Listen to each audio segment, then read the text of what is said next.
महाराष्ट्र में अब जो ईडी के कार्यालय बंद हो गया है, अगर ये प्रमाणित होते हैं तो फिर जाके इस देश की व्यवस्था में हम पारदर्शी बदलाव की जो अपेक्षा रखते हैं। एक तरफ सीएम भूपेश बघेल है और दूसरा गुट जो है बाबा गुट माना जाता है। ये भूपेश बघेल एक मंझे हुए राजनेता है। सीएम होता है और सीएम बहुत मजबूत होता है, और सिंहदेव उस तरीके से पार्टी लाइन के खिलाफ जाने के लिए तैयार भी नहीं होते। क्या लगता है, बाबा बोल चुके हैं कि अब चुनाव नहीं लड़ेंगे? सिंहदेव जी ने ये कहा कि मन नहीं हो। भाजपा के बारे में क्या कहेंगे? तो वह पूरी तरह विपक्ष की भूमिका में है ही नहीं। तो किसके चांसेस ज्यादा है? जब तक धान के मुद्दे पे भाजपा के पास समाधान नहीं है तब तक तो कांग्रेस के संदर्भ में ही अपर हैंड है। इससे कौन इनकार करेगा। एक ऐसी शख्सियत के साथ हूँ जो कि राजनीति को, छत्तीसगढ़ की राजनीति को खासतौर पर बेहद बारीकी से समझते हैं, और अभी जो माहौल छत्तीसगढ़ में बन रहा है उसके बारे में हम बात करेंगे और संभावनाएं भी ज़रूर तलाशेंगे कि पिछली बार के मुकाबले इस बार का चुनाव जो है वो कितना अलग होने वाला है और क्या संभावनाएं किसकी बनती हैं। सर, ये जो अभी ईडी की छापेमारी चल रही है इस पर भाजपा कांग्रेस की अपनी अपनी राय है, लेकिन बतौर पत्रकार अगर आप देखते हैं तो इसको क्या नज़र से देखिए, जो छापे की कार्रवाई चल रही है वो अपनी एक प्रक्रिया के तहत है। विपक्ष का ये आरोप रहता है कि जो गैर भाजपा शासित राज्य हैं उन्हीं में ये कार्रवाई चल रही है। उन आरोपों को इनकार भी नहीं किया जा सकता है क्योंकि ऐसा है, लेकिन महत्वपूर्ण बात यह है कि इन एजेंसियों का काम ही छापा डालना है, खोजने की कोशिश करना है कि कहीं कोई अनियमितता है या नहीं है। महत्वपूर्ण बात यह है कि केवल छापा डालने भर का नहीं होना चाहिए, किसी की चरित्र हनन के संदर्भ से नहीं चाहिए। ये छापे आगे प्रमाणित भी होने चाहिए। अगर ये प्रमाणित होते हैं तो फिर जाके इस देश की व्यवस्था में हम पारदर्शी बदलाव की जो अपेक्षा रखते हैं वो हासिल कर पाएंगे। जो ये आरोप विपक्ष लगाता है कि छापे तो हो जाते हैं पर दोषियों को सजा तो दिला नहीं पाते हैं, तो कुल मिलाकर छत्तीसगढ़ नहीं कहीं पर भी इस प्रकार की जब कार्रवाइयाँ हों और जिनके संदर्भ में आप ये जाहिर कर रहे हैं कि इतने का मामला उतने का मामला, तो वो मामले अदालत में प्रमाणित होने चाहिए, तभी लोगों का इन एजेंसियों के प्रति भरोसा बनेगा, विश्वास बनेगा। ऐसा मेरा मानना है। महाराष्ट्र में सर हमने देखा और सीएम भी बोलते हैं भूपेश बघेल की महाराष्ट्र में अब जो ईडी के कार्यालय बंद हो गया है, तो कहीं ना कहीं एक राजनीति से प्रेरित तो है, छत्तीसगढ़ में बढ़ गया है, महाराष्ट्र में कम हो गया। देखिए, छत्तीसगढ़ के संदर्भ में ऐसा इसलिए महसूस किया जाता है, भूपेश बघेल जी की जो नाराजगी है, गुस्सा है, वो इस संदर्भ में है कि इसमें कोई शक की बात नहीं है कि अगर पूरे देश में कांग्रेस को लेकर आप उम्मीद रख सकते हैं तो छत्तीसगढ़ पहला राज्य है जहां पर ये माना जाता है कि कांग्रेस वापसी कर सकती है, मतलब सत्ता में है और सत्ता में बने रह सकती है। जिस हालत में देश में इस समय कांग्रेस की स्थिति है उसको देखते हुए अगर छत्तीसगढ़ में ये उम्मीद की जा रही है तो ये छोटी मोटी उपलब्धि नहीं है, मतलब ये, और इसके कारण से इन एजेंसियों के द्वारा जो काम किया जा रहा है तो कहीं ना कहीं भूपेश बघेल को ऐसा लगता होगा कि उनका तंत्र प्रभावित हो रहा है, उनका सिस्टम प्रभावित हो रहा है, इसलिए वो इस बात को कह रहे हैं, तो उनके पास अख्तियार है इस बात को कहने का। चलिए, एक और ख़ास मुद्दा मैं आपको बता दूं, छत्तीसगढ़ में अगर इस वक्त है तो कांग्रेस से घमासान भी है। एक तरफ सीएम भूपेश बघेल है और दूसरा गुट जो है बाबा गुट माना जाता है। सर, इसमें क्या कहेंगे? आपको बाबा गुट और भूपेश बघेल के गुट के बारे में क्या लगता है आपको संभावना? ये भूपेश बघेल एक मंझे हुए राजनेता है, झारू किस्म के हैं, जोखिम उठाने वाले हैं। टीएस सिंहदेव हसरत के साथ हैं, पर सियासत में जिस तरीके की जोड़ तोड़ की जरूरत होती है उसका अभाव टीएस सिंहदेव की सियासत में राज्य के स्तर पर देखने को मिलता है। सरगुजा क्षेत्र के संदर्भ में लोग अलग बात करते हैं, तो कुल मिलाकर गुट की कोई स्थिति नहीं है। सीएम होता है और सीएम बहुत मजबूत होता है, और भूपेश बघेल एक मजबूत मुख्यमंत्री हैं, और सिंहदेव उस तरीके से पार्टी लाइन के खिलाफ जाने के लिए तैयार भी नहीं होते हैं। ये भूपेश बघेल के लिए एक अनुकूलता है। जैसे कमलनाथ से सिंधिया जी की बात नहीं बनी तो सिंधिया जी को कांग्रेस छोड़ने से गुरेज नहीं, पर सिंहदेव तो बार बार कहते हैं कोई भी परिस्थिति हो मैं घर बैठना पसंद करूंगा लेकिन पार्टी नहीं छोड़ूंगा। तो उनका ये बयान ही भूपेश बघेल जी के लिए बहुत बड़ा मददगार है, क्योंकि सिंहदेव के भाजपा से हाथ मिलाकर कुछ नया कर गुजरने के संदर्भ में संभावना नहीं दिखती है। तो ये भूपेश बघेल को सहूलियत तो मिलती है इससे। 2.5 साल के फॉर्मूले पे क्या लगता है, क्योंकि आप तो लगातार लोगों से, नेताओं से, सीएम के साथ भी बैठते हैं, बाबा के साथ भी बैठते हो, तो क्या लगता है कहीं इसमें सच्चाई है? अब 2.5 साल के संदर्भ में 4 साल 4.5 साल पूरे हो रहे हैं, तो अब इसके बाद में बचा क्या? तो कुल मिला के कयास रहे बाबा के साथ कहीं ना कहीं पार्टी के किसी भी जिम्मेदार नेता ने यहाँ तक कि सिंहदेव जी ने भी सीधे तौर पर नहीं कहा कि हाँ मुझे 2.5 साल के संदर्भ में बनाने के लिए कहा गया। तो जब जिम्मेदार नेताओं में से कोई इसकी स्वीकृति देने के लिए तैयार नहीं है तो हम अपने स्तर पे क्या कहें। इतना मान सकते हैं कि कहीं ना कहीं उम्मीद के साथ टी.एस. सिंहदेव थे और वो उम्मीद उनकी पूरी नहीं हुई। क्या लगता है, बाबा बोल चुके हैं कि अब चुनाव नहीं लड़ेंगे, तो अब उनका भविष्य क्या लगता है? टी.एस. सिंहदेव ने ये नहीं कहा कि मैं चुनाव नहीं लड़ूंगा। सिंहदेव जी ने ये कहा कि मन नहीं हो रहा है। तो मन है, कभी भी बदल सकता है। अभी तो 8 महीने बाकी हैं चुनाव के संदर्भ में। मन कहाँ ले जाए, क्या करा जाए, क्या कह सकते हैं। पर सिंहदेव जी की अभी उम्र ऐसी नहीं हुई है कि जिसमें हम उम्मीद करें कि वो घर पर बैठे।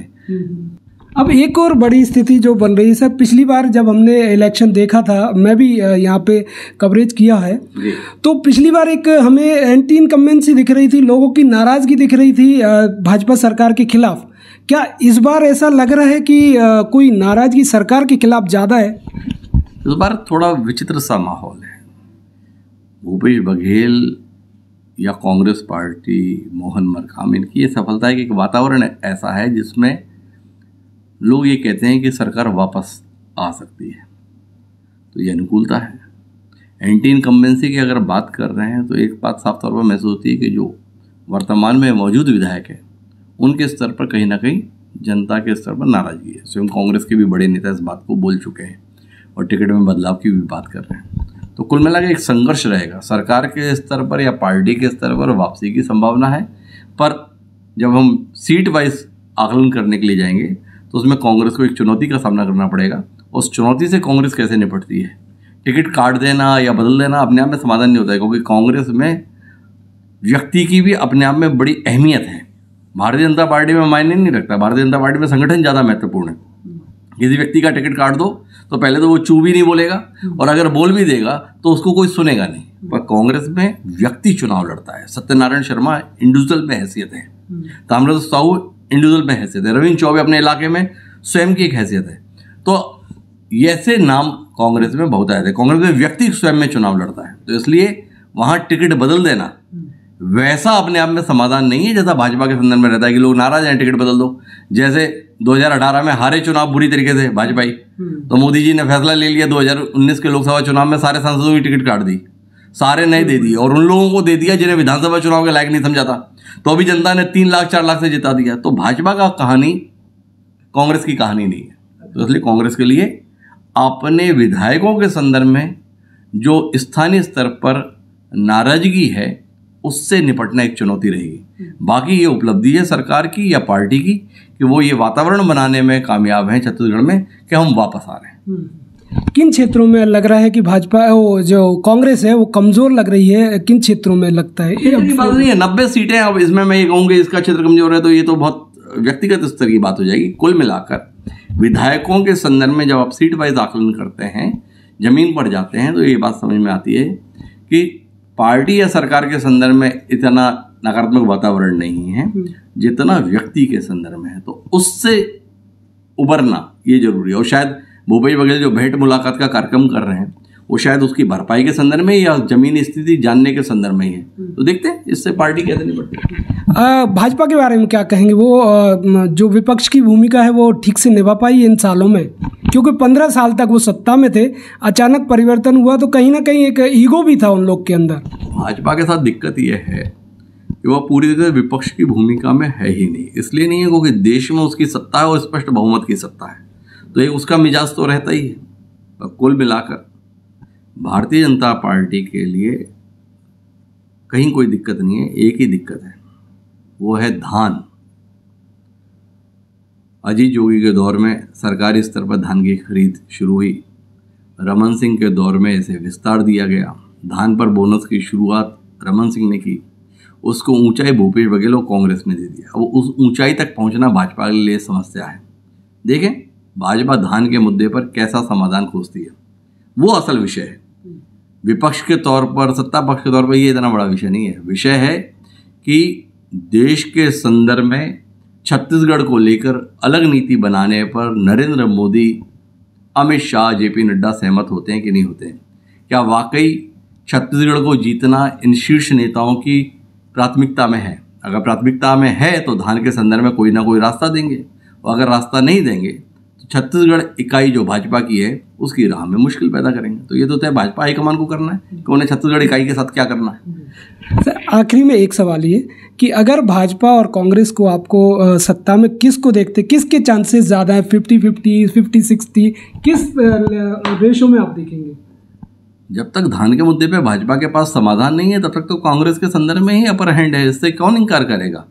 और मैं तो पहले ही बोला कि अगर देश में किसी एक राज्य के संदर्भ में ये आकलन किया जाता है कि कांग्रेस अभी भी सत्ता में वापस आ सकती है या सत्ता में बने रह सकती है तो वो छत्तीसगढ़ है। तो कुल मिलाकर भाजपा के मुकाबले अभी तो कांग्रेस पार्टी बढ़त पे दिखाई देती है।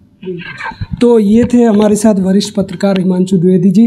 जो इनका एक ओवरऑल बातचीत से निकलकर सामने आ रहा है कि फिलहाल जो है कांग्रेस भाजपा के मुकाबले मजबूत स्थिति में है और धान का समाधान जो है वो निकालना भाजपा के जो आला नेता हैं उनके लिए बेहद ज़रूरी है। महाराष्ट्र में अब जो ईडी के कार्यालय बंद हो गया है, अगर ये प्रमाणित होते हैं तो फिर जाके इस देश की व्यवस्था में हम पारदर्शी बदलाव की जो अपेक्षा रखते हैं। एक तरफ सीएम भूपेश बघेल है और दूसरा गुट जो है बाबा गुट माना जाता है। ये भूपेश बघेल एक मंझे हुए राजनेता है। सीएम होता है और सीएम बहुत मजबूत होता है और सिंहदेव उस तरीके से पार्टी लाइन के खिलाफ जाने के लिए तैयार भी नहीं होते। क्या लगता है, बाबा बोल चुके हैं कि अब चुनाव नहीं लड़ेंगे? सिंहदेव जी ने ये कहा कि मन नहीं हो। भाजपा के बारे में क्या कहेंगे? वो पूरी तरह विपक्ष की भूमिका में है ही नहीं। तो किसके चांसेस ज्यादा है? जब तक धान के मुद्दे पे भाजपा के पास समाधान नहीं है तब तक तो कांग्रेस के संदर्भ में ही अपर हैंड है, इससे कौन इनकार करेगा।